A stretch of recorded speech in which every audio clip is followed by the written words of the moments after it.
Hello, aspirants. Welcome to Bhagyalakshmi IAS institute way passion meat purpose. So ఈ రోజు మనము మరి టీఎస్పీఎస్సీ ఇది వచ్చేసి మనకి 2023 పేపర్ అండి.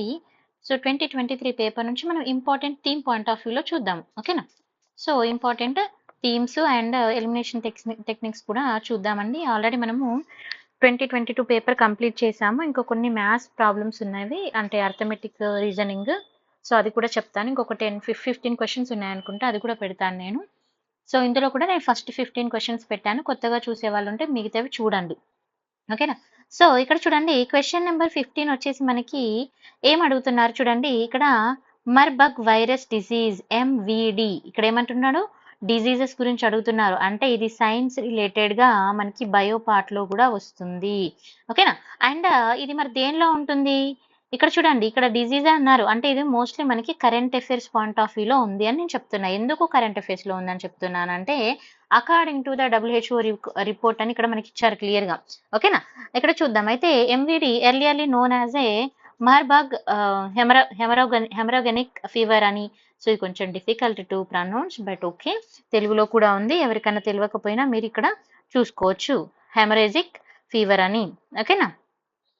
సో ఇది ఏమంటున్నారంటే మార్బర్గ్ హెమరేజిక్ ఫీవర్ అని అనడం జరుగుతుంది. అయితే మరి ఈ ఫీవర్ గురించి తీసుకుంటే it is a severe often fatal and haemorrhagic fever according to the WHO. అయితే ఇక్కడ ఏమంటున్నారంటే డబ్ల్యూహెచ్ఓ చెప్తుంది ఇది చాలా సీవియర్ అని చెప్తుంది అంటున్నారు. సో మీకు ఒకవేళ తెలుగు అక్కడ అర్థం కాకపోతే ఇక్కడ కూడా క్లియర్ గా చూసుకోవచ్చు. మునుపు మార్బర్ అంటే ఇదే మనకి ఎంవిడి ఉంది కదా.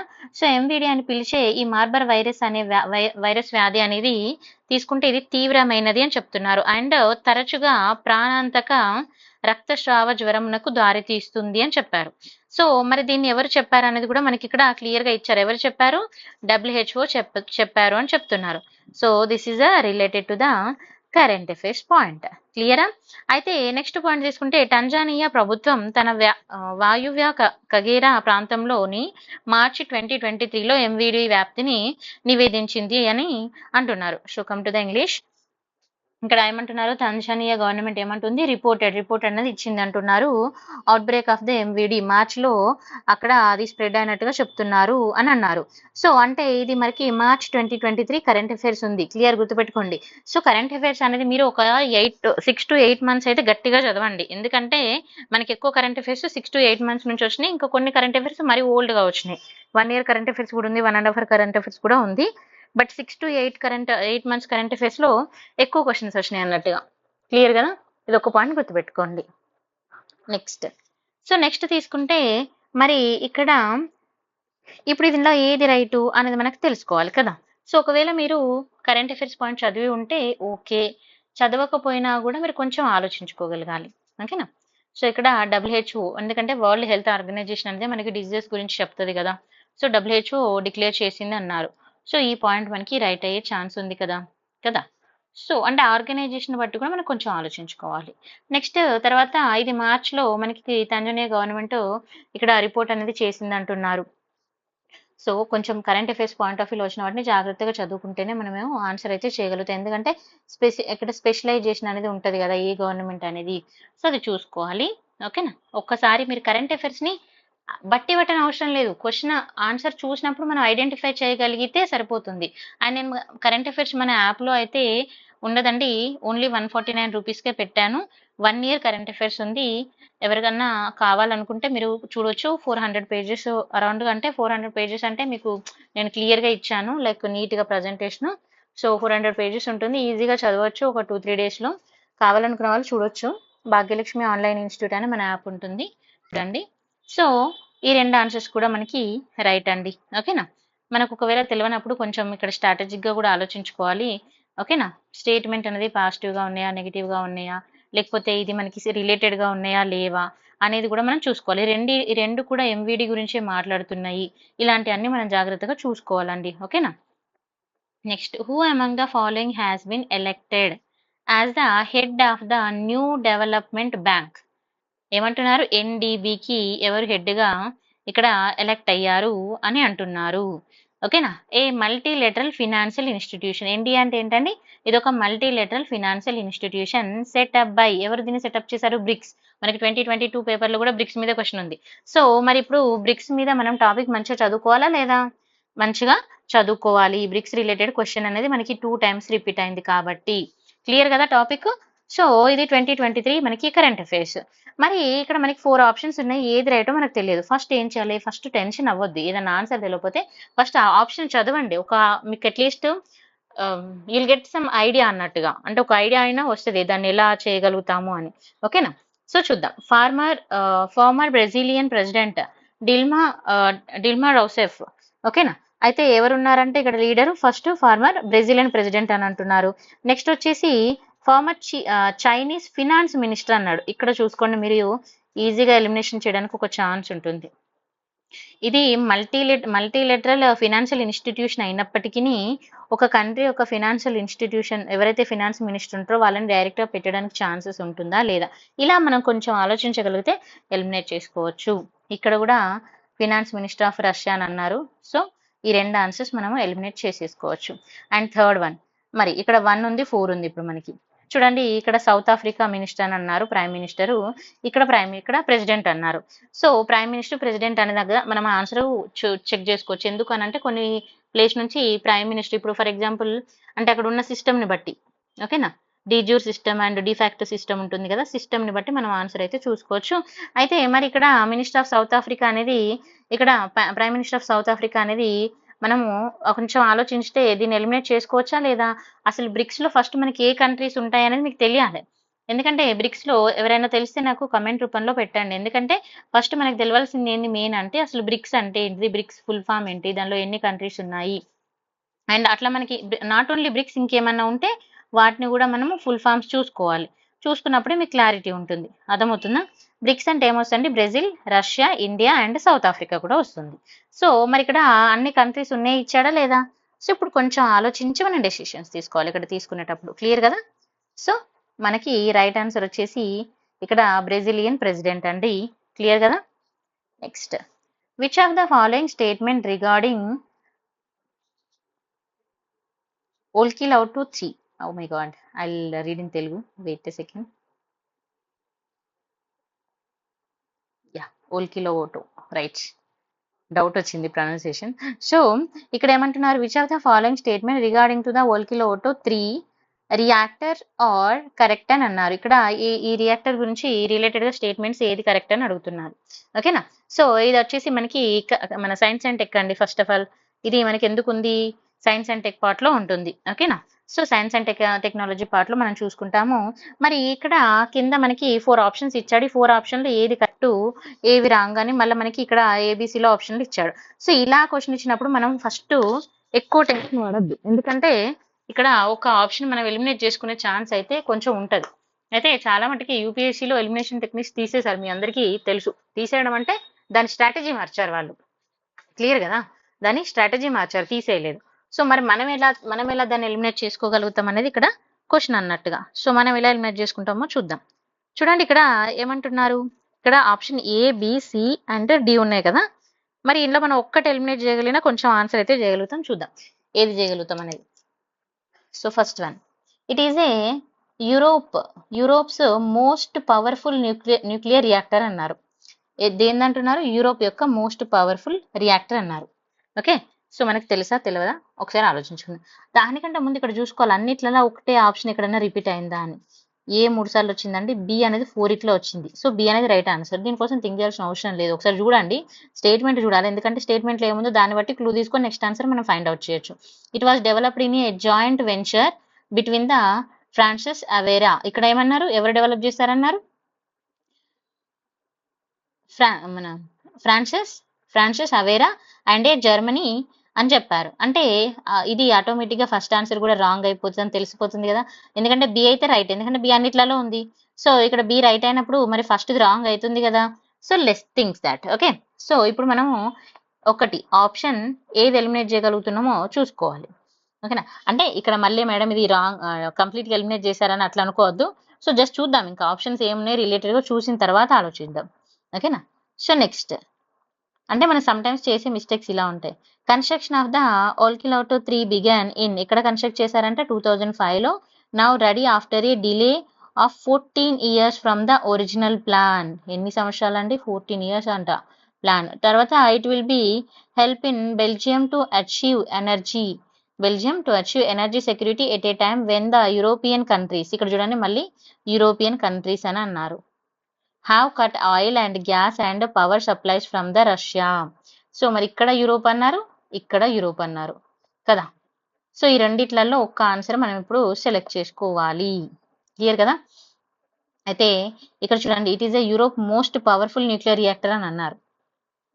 ఓకే, సో ఇక్కడ వచ్చేసి it will be help in Belgium to achieve the energy security at a time when, Belgium అని చెప్తున్నారు, ఇంకా ఎప్పుడు యూరోపియన్ కంట్రీస్ కి cut the oil and gas and other power supplies from the Russia అని చెప్తున్నారు. Just think చేయండి, ఇక్కడ statement అనేది మనం ఏది కరెక్ట్ గా చూస్ చేసుకోగలుగుతాం అనేది. సో ఇప్పుడు మనం ఇక్కడ తీసుకుంటే యూరోపియన్ కంట్రీస్ కి ఈ ఆయిల్ గ్యాస్ అదర్ పవర్స్ అనేది మనం ఇక్కడ ఈజీగా ఎలిమినేట్ చేసుకోవచ్చు, మీకు అదే అర్థమయ్యే ఉంటది కదా. సో మరి ఇప్పుడు డి అనే దాన్ని మనం ఎలిమినేట్ చేయగలిగితే, డి అనేది ఎక్కడ ఉందో చూసుకోండి, ఇక్కడ ఉంది, ఇక్కడ ఉంది. సో ఇప్పుడు మనకి ఇంకా ఆప్షన్ లో 2 మిగులుతున్నాయి, 50-50 క్వశ్చన్ మిగులుతుంది. మరి 50-50ని మనం ఎలా చేసుకోవాలి? సో మనకి బి అయితే 100% రైట్, క్లియర్ ఇది. ఇప్పుడు సి అనేది రైటా కాదా చూసుకోవాలి, తర్వాత ఏ అనేది రైటా కాదా చూసుకోవాలి. ఓకేనా, ఇక్కడ యూరోప్ వచ్చింది కాబట్టి ఇక్కడ మనకి యూరోపియన్ రిలేటెడ్ గా మనకి 2 టైమ్స్ వచ్చింది కాబట్టి ఏ అనేది మనకి రైటే అవుతుంది కాబట్టి రెండిట్లో కూడా ఏబి ఉంది. సో ఇప్పుడు మనకు ఒక్క సి అనేది రైటా రాంగ్ తెలవాలి. సో మళ్ళీ ఒకసారి సి చదవండి. కన్స్ట్రక్షన్ ఆఫ్ ద, ఇక్కడ ఆల్రెడీ క్లియర్ గా ఇచ్చాడు కదా దీని పేరుతోటి, ఎప్పుడు స్టార్ట్ అయిందని కూడా చెప్పాడు కదా.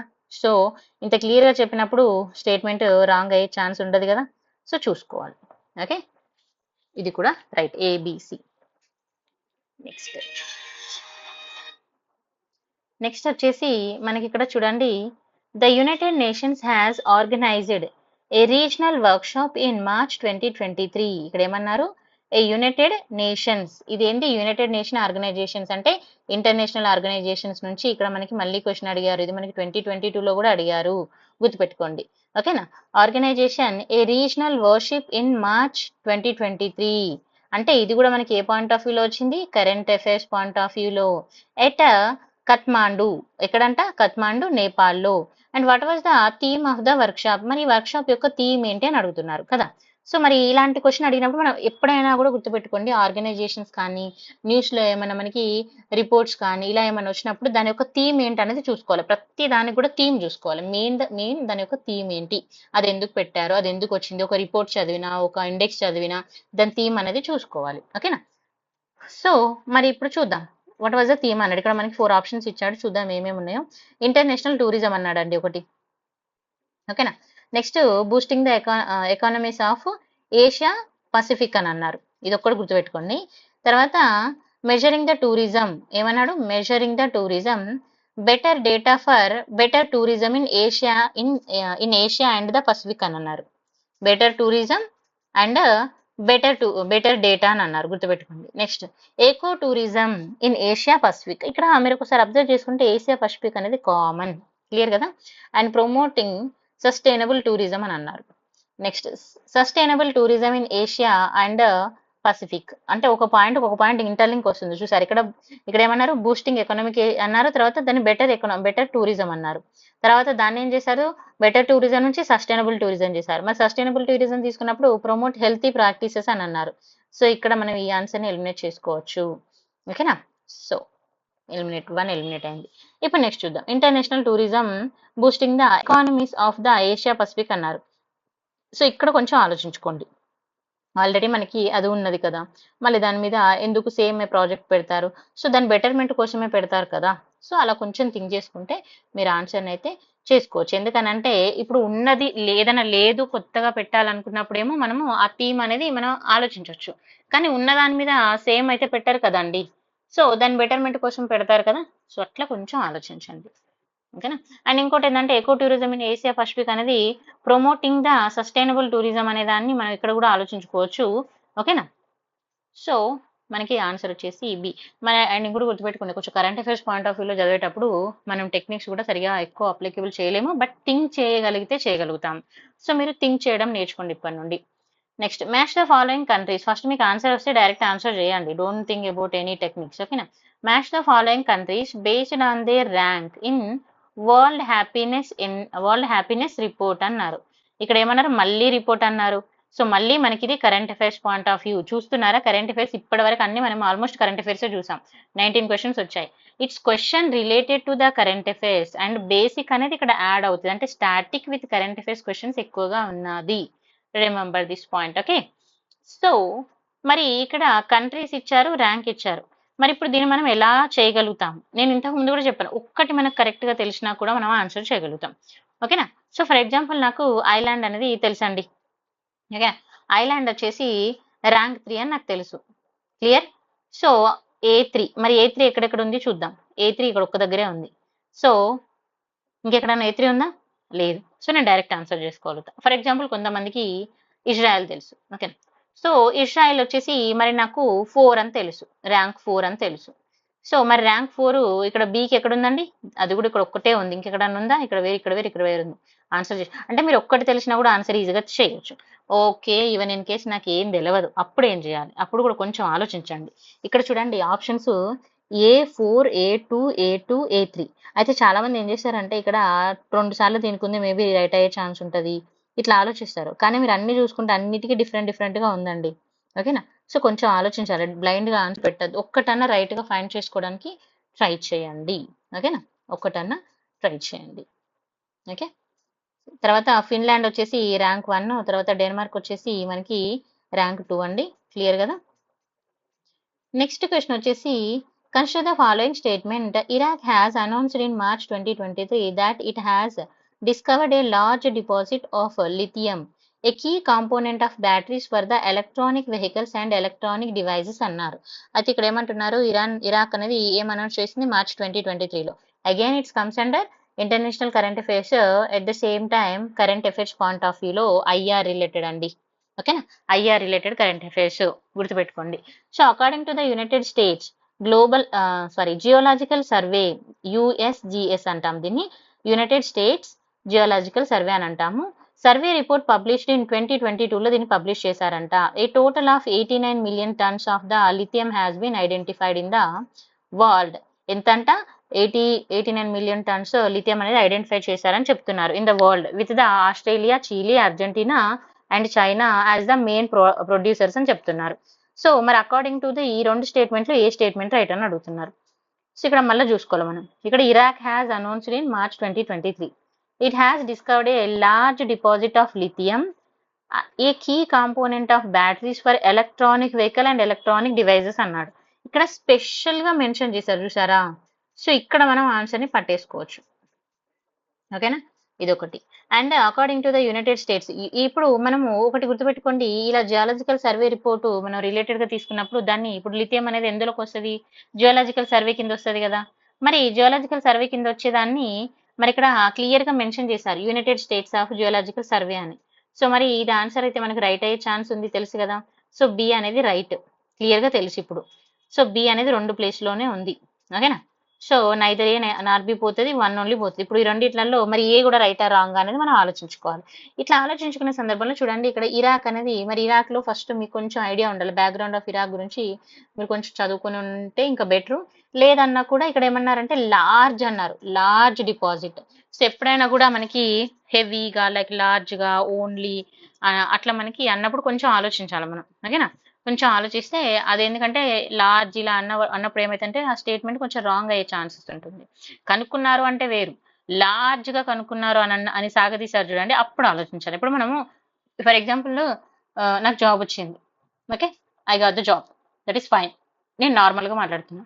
నాకు 10 లక్షలతో జాబ్ వచ్చింది, 10 లక్షల శాలరీ, లేకపోతే దాన్ని మనం చెప్పే విధానం ఉంటుంది చూడు, అప్పుడు మనం ఏం చేయాలంటే ఆలోచిస్తాం. ఇప్పుడు ఫర్ ఎగ్జాంపుల్ మన ఫ్రెండ్ వచ్చి నాకు జాబ్ వచ్చిందిరా అంటే మనము ఏం చేస్తాం, అవునా కంగ్రాట్స్ అంటాం. అడగాకుండా వాడు నాకు జాబ్ వచ్చింది, నెలకు 10 లక్షల జీతం, నేను US వెళ్తున్నా, ఆడు 100 చెప్పాడు అనుకోండి, అప్పుడు ఎలా ఉంటుంది? అప్పుడు అనిపిస్తే డౌట్ వస్తుంది కదా. సో అక్కడ కూడా మనం క్వశ్చన్ కూడా అదేలాగా మనతో మాట్లాడుతున్నట్టు మీరు ఫీల్ అవ్వండి. క్వశ్చన్ లాగానే చదవడం కాదు. నువ్వు క్వశ్చన్ చదువుతున్నావు అని అంటే నువ్వు మాట్లాడుతున్నావు, నువ్వు ఎవరితోటో సంబోధిస్తున్నావు అనే దాన్ని మీరు గుర్తుపెట్టుకొని చెయ్యాలి. ఓకేనా. సో నెక్స్ట్ క్వశ్చన్ వచ్చేసి మనకి arrange the following second world war events in the chronological order. Second world war గురించి అడిగారండి. ఇదైతే కొంచెం వరల్డ్ వార్స్ రిలేటెడ్ గా కాబట్టి చాలా మంది చదివి ఉండరు. సో ఇలాంటి క్వశ్చన్స్ రేర్ గా ఉంటాయి. సో టెన్షన్ తీసుకోవద్దు. బట్ దీన్ని కూడా మనం ఆలోచించితే కొంచెం ఆన్సర్ చేయొచ్చు. ఎలా చేయాలో నేను చెప్తా.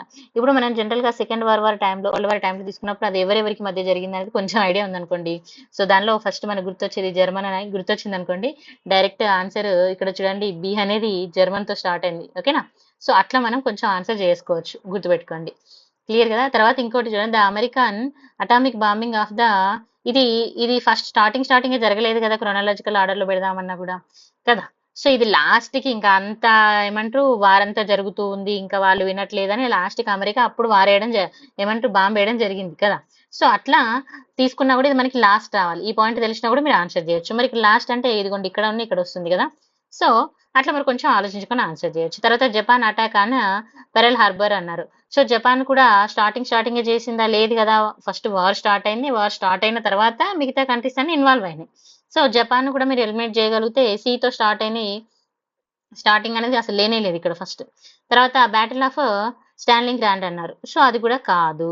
సో ఇప్పుడు మనము ఈజీగా జర్మన్ అని మీకు తెలిస్తే ఆన్సర్ చేయొచ్చు. పెద్దగా ఆలోచించాల్సిన అవసరం లేదు. టైం వేస్ట్ ఏం అవసరం లేదు. రిలాక్స్ గా చూసుకోండి. ఎందుకంటే ఇక్కడ ఈ రెండు కూడా మనకి మంచి హింట్ పాయింట్ అన్నట్టుగా.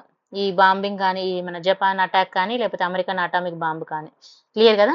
Next consider the following statement in relation to the Tibetan issue అన్నారు. టిబేటియన్ ఇష్యూ గురించి ఇక్కడ మనకి క్వశ్చన్ అడుగుతున్నారు. సో ఇది వచ్చేసి మనకి ఏ పాయింట్ ఆఫ్ వ్యూలో వస్తుందండి? ఐఆర్ పాయింట్ ఆఫ్ వ్యూలో వస్తుంది. అయితే ఇక్కడ ఏమంటున్నా చూడండి, టిబేటియన్ మనందరికీ తెలుసు కదా, ఇండియా కొంచెం పైననే ఉంటుంది. ఓకేనా, నార్త్ లో. So when China announced that it would be occupying a Tibet, India sent a letter of protest proposing the negotiation on the Tibet issue అని అన్నారు. అయితే ఇక్కడ ఏమంటున్నారు, చైనా అనౌన్స్ చేసినప్పుడు ఇండియా అనేది లెటర్ అయితే ఇవ్వడం జరిగింది ప్రొటెక్టింగ్ కోసం అని చెప్తున్నారు. సో మనందరికీ తెలుసు, మనము ఇండియా అనేది టిబెట్ కి హెల్ప్ చేస్తుంది, సపోర్ట్ చేస్తుంది, సపోర్టింగ్ గా ఉంటది అని. సో స్టేట్మెంట్ కూడా పాజిటివ్ గా ఉంది అండ్ రియాలిటీ కూడా పాజిటివ్ కాబట్టి ఏ అనేది 100% మనకి రైట్ ఆన్సర్. సో ఏ రైట్ అనేది ఇక్కడ ఉంది, ఇక్కడ ఉంది. సో ఇప్పుడు మనము 2 4 ఎలిమినేట్ చేయొచ్చు కదా. సో ఇప్పుడు రెండిట్లలో ఆన్సర్. మరి బి అనేది చూద్దాం. 1954 China and India concluded the 5 principles of the peaceful coexistence under which India acknowledged the Chinese rule in Tibet. So ఇది మీరు మన ఫారెన్ రిలేషన్స్ చదివితే మీకు ఇది తెలుస్తుంది. ఎందుకనంటే ఇండియా చైనా కొన్ని ప్రిన్సిపల్స్ అయితే పెట్టుకుంది పీస్ఫుల్ గా, కానీ వాళ్ళు దాన్ని ఫాలో అయితే అవ్వలేదు. చైనా వాళ్ళు దాన్ని ఓవర్ రూల్ చేయడము, తర్వాత అప్పుడు నెహ్రూ ఉన్న టైంలో కొన్ని రాంగ్స్ జరగడం కూడా జరిగింది. So we are not going to discuss about that. But కొంచెం ఐడియా ఉంటే మీరు ఇది కూడా ఆన్సర్ అయితే చేయొచ్చండి. సో బోత్ రైట్ ఆన్సర్స్ అండి. ఓకేనా? సో నెక్స్ట్ వచ్చేసి మనకి question, which of the following pairs are matched. ఇక్కడ నేను ఇంతకు ముందు కూడా చెప్పాను, ఇక్కడ organisations very very important. 5 to 6 questions మనకు ఆర్గనైజేషన్స్ నుంచి 2022లో కూడా ఉన్నాయి, 2023లో కూడా ఉన్నాయి. అండ్ ఇప్పటి వరకు కూడా ఇన్ని క్వశ్చన్స్ లో మన కరెంట్ అఫైర్స్ క్వశ్చన్స్ రిలేటెడ్ గానే వచ్చాయండి. గుర్తుపెట్టుకోండి కరెంట్ అఫైర్స్ ఎంత ఇంపార్టెంటో. ఓకేనా? So which of the following pairs are matched currently అని అన్నారు. ఏవి మ్యాచ్ అవుతున్నాయి కరెక్ట్ గా అడుగుతున్నారు. ఓకేనా? సో ఇది వచ్చేసి మనకి ఇంటర్నేషనల్ ఆర్గనైజేషన్ టాపిక్స్ అండి. ఏషియన్ సెక్రటరేట్, సాస్, తర్వాత EU, AU. ఇందులో ఒక్కటి తెలిసినా కూడా మనం ఆన్సర్ చేయొచ్చు. వీళ్ళు ఏంటంటే చాలా డైరెక్ట్ గా క్వశ్చన్ అయితే ఇవ్వడం జరిగింది. ఏవేం మ్యాచ్ అవుతున్నాయో చూసుకోండి. ఇక్కడ బి, సాస్. ఓకేనా? సో ఒక్కటి మనం కరెక్ట్ గా తెలుసుకున్నా కూడా ఆన్సర్ అయితే చేసుకోవచ్చు. సో మ్యాచ్ అయ్యేటి ఏంటి అనేది మనం చూసుకోవాలి. బి మ్యాచ్ అయింది. తర్వాత ఇంకా EU అంటే మనకి బెల్జియం అండ్ బ్రిసెల్స్ అని, అది సి కూడా మ్యాచ్ అవుతుంది. తర్వాత డి కూడా మ్యాచ్ అవుతుంది, ఆఫ్రికన్ యూనియన్ అనేది. సో మరి ఏ అనేది ఇక్కడ మనకి ఏషియన్ సెక్రటరీస్ అన్నామండి. అక్కడ బ్యాంకాక్ థాయిలాండ్ అన్నారు కాబట్టి మీరు ఇక్కడ ఏని ఈజీగా ఎలిమినేట్ చేసుకోవచ్చు. ఏషియన్ అన్నప్పుడు మీకు ఇది ఈజీగా ఎలిమినేట్ చేసుకోవచ్చు. సో ఏ అనేది ఎలిమినేట్ చేయగలిగితే, ఎవరైనా ఏ అనేది రాంగ్ అని ఎలిమినేట్ చేయగలిగితే డైరెక్ట్ మీకు ఆన్సర్ వచ్చేస్తుంది. గుర్తుపెట్టుకోండి. ఒకవేళ దాన్ని ఎలిమినేట్ చేయకపోతే అప్పుడు మీకు డిఫికల్ట్ అవుతుంది. ఎందుకంటే ఏషియన్ అన్నాడు క్లియర్ గా ఇచ్చాడు, ఏషియన్ సెక్రటరీస్ అని. తర్వాత అక్కడ బ్యాంకాక్ థాయిలాండ్ అన్నారు. బ్యాంకాక్ థాయిలాండ్ ఎక్కడుందో మీ అందరికీ తెలుసు కదా. సో బ్యాంకాక్ థాయిలాండ్ తెలుసు కదా, ఒకటే ప్లేస్ అని. సో అట్లా గుర్తుపెట్టుకోండి. ఒక దగ్గర నుంచి అంటే ఆ ఏరియాలో వస్తున్నాయి అవి, వాటి యొక్క వాల్యుబుల్ ఎంత ఉంది అంటే, మేజర్ కంట్రీస్ చాలా ఉన్నాయి కదా. సో అట్లా మీరు కొంచెం ఆలోచించుకుంటే ఆన్సర్ అయితే చేయొచ్చు. క్లియర్ కదా? సో ఆల్రెడీ 8:30 అవుతుందండి. After dinner I will try to give one more. నేను ఇంకొక మాడ్యూల్ ఇవ్వడానికి ట్రై చేస్తాను.